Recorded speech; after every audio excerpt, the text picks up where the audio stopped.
see what's coming up, and if any of y'all are interested, you can check it out, right?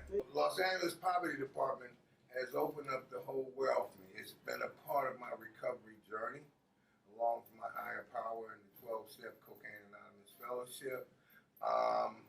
And in my addiction, I used to dream of going to where that cocaine shit grew on trees. And being a part of the Los Angeles Poverty Department, 2 summers ago, I ended up in Bolivia. And guess what grows on trees in Bolivia? That's right.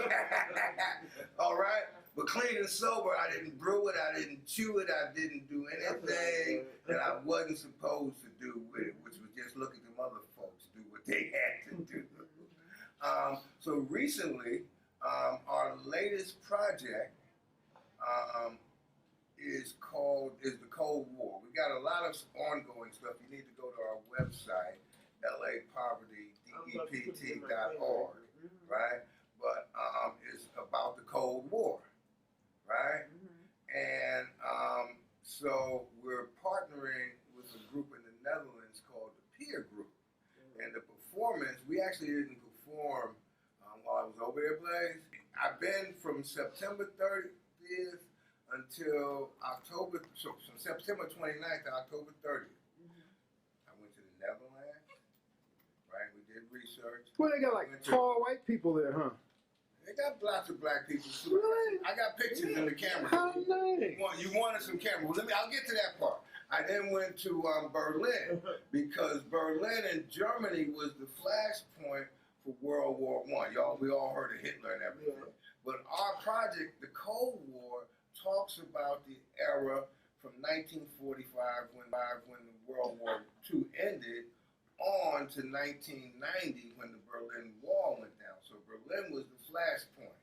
And then because LAPD, the Los Angeles Poverty Department, we had performed in Paris like in 2006, right? I made a little rendezvous over to Paris for a couple of days.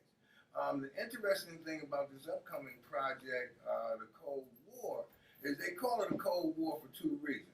Number one, because Europeans weren't killing each other like they were in World War II, and because nobody pushed the button to set them bombs off. But did you know, Mr. Michael Blaze, that during that same period from 1945 on, 22 million people of color died? So for the white Europeans, it might have been a Cold War era, but for people of color around the world, it was still a hot war because 22 million of us died. And so that's going to be what I'm adding to.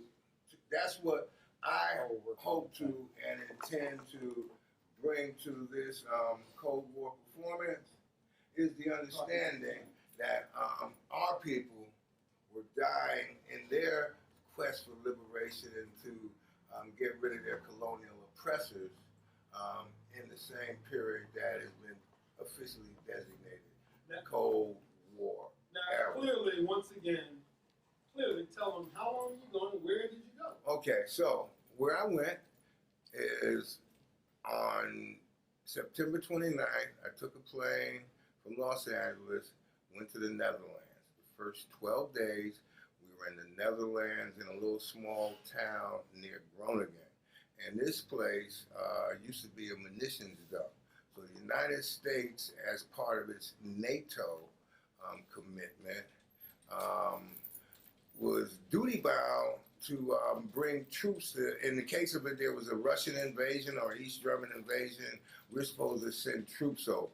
We could get 100,000 troops over to Europe within 24 hours, but we couldn't transport troops and munitions and supplies. So they had a lot of places, and the place we stayed was a former munitions dump.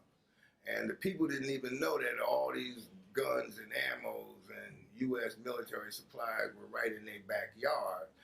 So that's where we were housed at for the first portion, first 12 days. We then flew to Berlin. I walked the Berlin Wall. In this very camera, I got pictures of me. Portions of no, the wall has been torn down. The wall was torn down in 1989, but they have commemorated they've got wall. I got pictures of it that they put up so that people will never forget. There's also a Jewish Holocaust memorial that is there that's very touching. And so that was very good. And then, like I said, you know, during playtime, I spent time in Amsterdam. I drove by the Cheech and Chong coffee shop, but I didn't go in there because I might have inhaled a little something. And I was also in Paris. Cheech and Chong, because the coffee shop is where they sell the marijuana. Tell them what they can do legally. Yeah, they can legally sell marijuana. And in the red light district, you see the big leg girls doing the hoochie coochie in the window. I didn't go in there and spend no money, but my eyes was big. But my eyes was big as a $10 gold piece. So it was a wonderful, wonderful experience, man. And I just want to sum this up by saying, if I had never came to Skid Row and let the world's largest recovery community work its magic on me, the rest of this whole world that I'm describing to you would have never happened. And that's what I'm talking about, Killer Kev, baby.